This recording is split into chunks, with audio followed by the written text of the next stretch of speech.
Yeah. So did you ever, like, during that period feel like you own me now? Because what are you doing? No, I'm listening. Like, feel like you own me because you were paying for my car, my insurance, my medical aid, like you were paying for everything. Yes.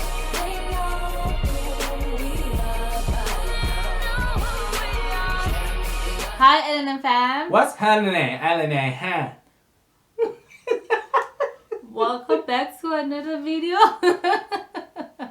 Welcome back to another video. My name is Akuma. Guys, we told you that AKA Akuma Namatat.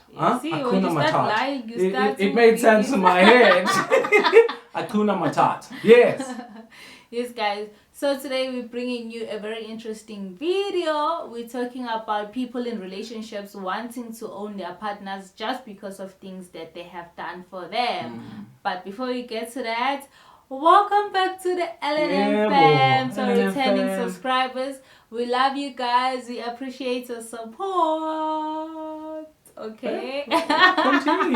Continue. And if you are new to the family, welcome. Amen. We hope you are going to subscribe, hit the subscribe button, and also check us out on our social media pages. We are going to leave the links on our description box.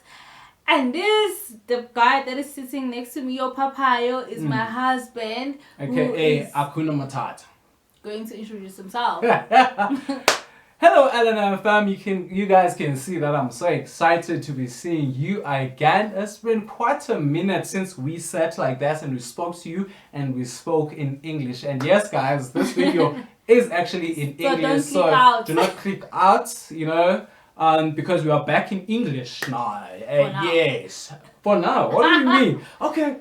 Before I go on, let me just quickly introduce myself, just in case you thought I forgot how to introduce myself. My name is Champ to the Dad, the leader of the New York School, captain of the winning team, man of integrity from the highest towers of the society. You see, once I do it slow, guys, you guys are saying I must do it slow, and now I can't do it. Okay, let me just. Man of integrity from the highest tower of society, the principal, Mr. DJ, won't you play my song? My life is a disaster, Mama Jolani Rasta. I say that with confidence because my mom is not here anymore. She's no longer holding me and saying, hey, when I'm not Jolani Rasta. AKA Umkulua, Wabakulua, Abakuga, Kul, Abakulele, Guamkulu, no Makulu, Guaso Kulu, Guamkulu.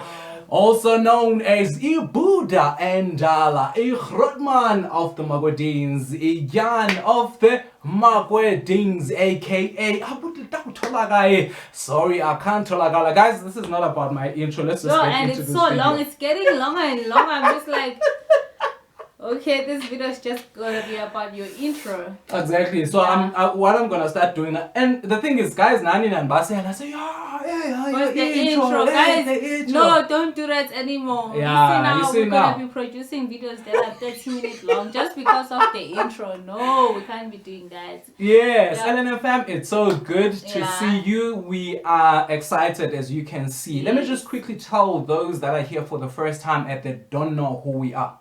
We don't normally do this in the beginning, but we're just gonna go ahead and tell you.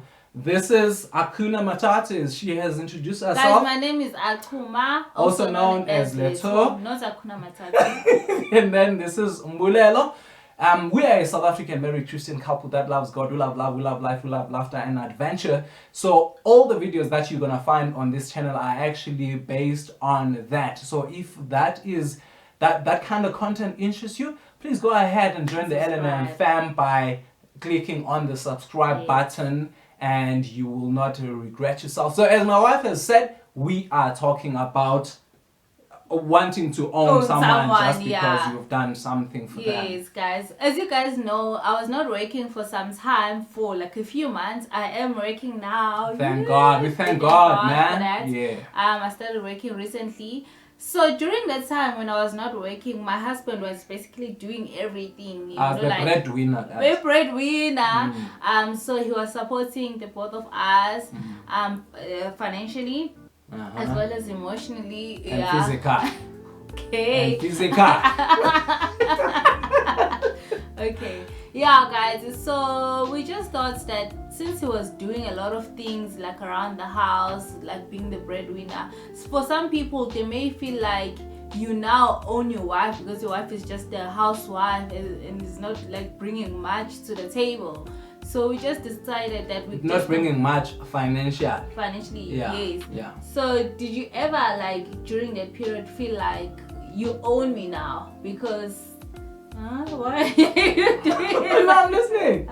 Like feel like you own me because you were paying for my car, my insurance, my medical aid, like you were paying for everything. Yes. Okay. Yes, I felt like I owned you. Okay. I'm What made joking. you feel like that? No, I'm joking, babe. No, not at, like, I didn't even have any hint of starting to think that I own you. Because at the end of the day, those things, I was doing them like from the bottom of my heart, and I was not expecting you to, like, I wasn't doing it so that you can do something for me. It didn't change anything in my mind. Like, I still looked at you the same way I looked at you when you worked. Like, so because my love is not based on what you can do for me. You know, because God loves us the same way. Like, He doesn't love us because we do certain things for them. So with me, I just felt like, you know what, this is because I knew that this is the current situation, and I knew that situation was not permanent. Even if it was permanent, obviously we would have had to adjust certain things. But ultimately, I didn't feel like, okay, now that I'm doing this, when you have to do this for me. No. It's crazy because I'm gonna be honest with you, babe. Like during that time, I did feel like it's not like it's something that you did that made me feel the way that I felt, but I did feel like I needed to do more, you know, like cook more, clean more. I just felt like I couldn't be seen lying around or just taking a nap during the day while you were working, especially since you were working from home. I felt like I needed to make sure that you eat. Like there's no laundry, like dirty laundry. Everything is clean. You even took my job because laundry is my responsibility. So with laundry, and I felt like there couldn't be a night where I say I don't feel like cooking today, because even if you don't feel like cooking. When I don't feel like cooking, I felt like I should be busy as well. Like, you know, like should be seen. You're not working, so what are you doing? Like I can't just be taking a nap and then later on that day and I'm just like, hey, I don't feel like cooking tonight, so can you cook? Like, especially if you were working the whole day and now I'm asking you to cook after work. So I know, like, there were times when I was not physically well, like fit enough to cook, but I would feel guilty, not because of, I don't know where that was coming from, honestly, because there has never been a time where you make me feel like, why are you sleeping, or why are you not cooking, or why is the house dirty, what were you doing the whole day, like, you know, during the day. But I don't know, honestly, I don't know.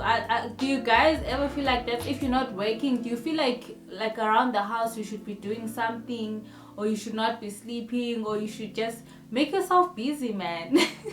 For me, that doesn't sit very comfortably with me, because I actually believe that, first of all, when someone is not working, there's a lot that they're dealing with mentally already.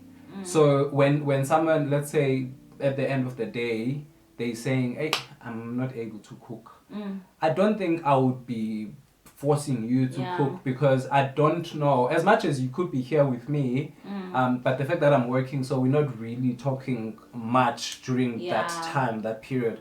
And then by the time I finish working, and then maybe like I'm expecting you to cook, and then you haven't cooked, I don't think it gives me the right to say, I know, like you have to cook. There's no excuse.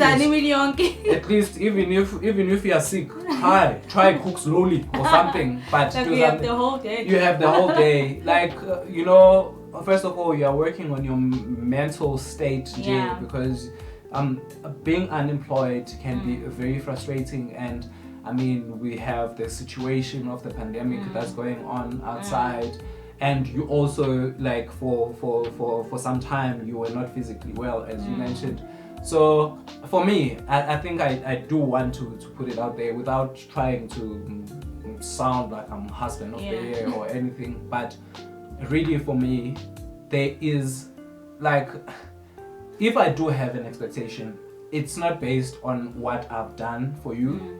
It's not based on anything. It's just based on maybe on me thinking that you should be doing, and it doesn't make it right as well.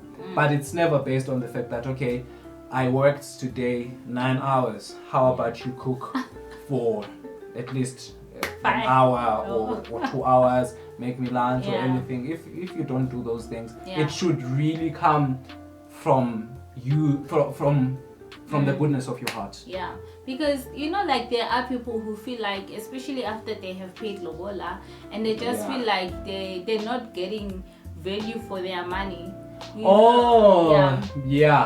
Because we even have jokes, Jay. Some jokes are innocent, but sometimes they are telling of our mentality. Where someone is saying, hey, I know, I paid the whole 120,000 for someone who can't even cook.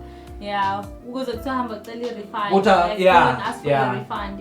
And not just it's a joke, but it can actually be telling of how we are thinking and certain things. As much as you might not mean it, but the other person might actually, in a way, they might actually think that's how it's supposed to be. My understanding of the lobola, first of all, it's not even, you are not paying in advance. It's not like you are buying someone because, or you're buying a slave. You're buying a slave because if you were to actually be charged a price for someone, for a human being, I don't think you will afford it. Let's just be real.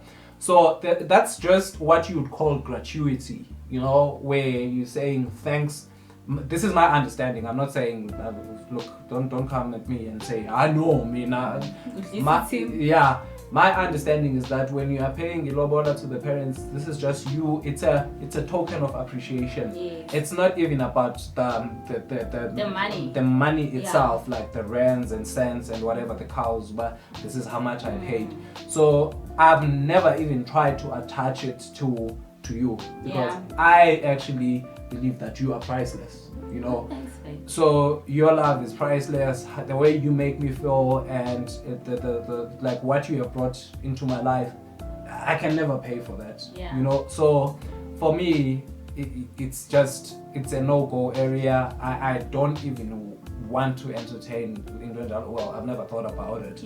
But for some reason, there's a lot of men that I actually know that, especially our traditionalists, they'll say, I'm thinking, that's crazy, because especially now in our age, like most people, or in most households, the woman is also working, the husband is working, but at the same time we go to the same job, maybe we work the same hours, and then after work, or even longer for you, or even longer, because you're a woman, so you have to prove yourself. That's another thing. When you come back home, you're expected to cook, clean, make sure that the kids are clean, you feed the kids, you feed the dog, or everything. And this guy's you feed just the dog like the husband. No, what? Okay, I just wanted to clarify. No, and you feed everyone, and then you afterwards they expect. You see, now I lost my point. And then they still expect you to cook as if we and then now you're gonna also say you own me because you paid lobola. I know. Like if it works like that, then I can also go and pay lobola for you. So that you can exactly. If that's, if that's what it takes. Can you see how these things actually they sort of work hand in hand, because it also goes. There's another mentality that's it's almost a pandemic in our country where men. I'll refer to men, guys. Sorry, on this one, I'm pushing on men. this. Yeah, it's mostly men. It's mostly men that will buy you gifts. First of all, you won't know that this person is buying this gift out of insecurity. Like they trying to make sure that you don't leave. They're not buying it because they feel like they have to do something nice for their loved one, even if she leaves me tomorrow. So it's not really a gift. It's not a gift. It's like a contract, a one-sided contract, but you don't know about it. And I buy you a car, and then because I bought you a car, you are indebted to me. You can't leave. You can't question me anymore. You have to do everything that because if I was just to be honest and say, hey, listen, I'm gonna buy you a very nice car, an expensive one, but then this means you can't leave. It means, I don't think you take it. Because you know what happens when you decide to leave, then they're just gonna say after everything I've done for you, after everything that I've done. I mean, like, you did that out of the goodness of your heart. It was a gift, exactly. So it's not like you were buying me in or whatever. Well, as far as I know, you were not buying me unless you were buying me, but you didn't tell me. You didn't tell me. So now you're gonna say after everything that I've done for you. So it means after you have done 1, 2, and 3, you've bought me a house. Now uzofika demolish. Exactly, demolish, guys. It was a gift, guys. So I don't know how this gifting works. Like people wanting to own other people. If that's your motive behind buying someone a gift, you should question your motives before you buy someone a gift. To say, if this person was to say that we're breaking up tomorrow, would I want it back? Would I feel any type of way? If you feel like you would want it back, maybe don't buy it. Because because my belief is that if I buy you something, Namkanje, it's because of how I feel today.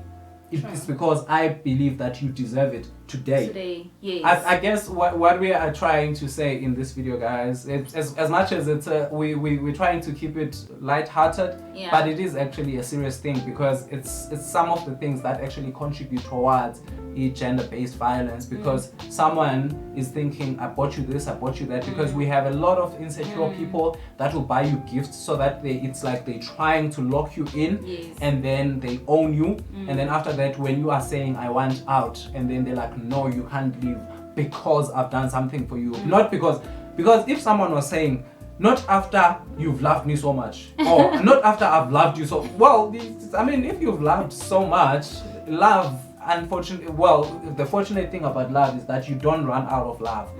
So if you must really question your motives behind everything that you are doing.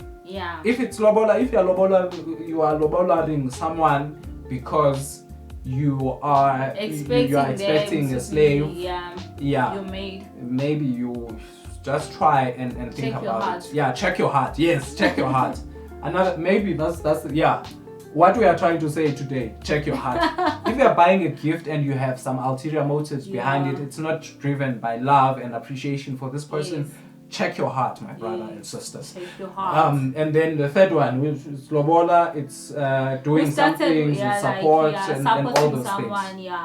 Everything that you do, it must come from your heart, so else it's pointless doing that thing. Even with offering, they always say give with a cheerful heart, because they know if you are cheerful, you appreciate what you're doing. Exactly. It's better to give than to receive. But if you feel like you're not giving with the graceful heart, with the cheerful heart, maybe you shouldn't give. You know? Don't. Just give it to yourself. LOBOLA+GIFTS, we appreciate you and we love you so much. We are gonna be seeing you next week. Yeah. Definitely. Love you guys. Mr. Hakuna Matata was in the building. Oh, you are Hakuna Matata. You see now, you started things that you do not know. You say Mrs. Hakuna Matata is in the building. I'm not Mrs. Hakuna Matata. Okay. Mr. Champ Till Die was in the building. Also known as starting the intro again. Oh no, sorry guys.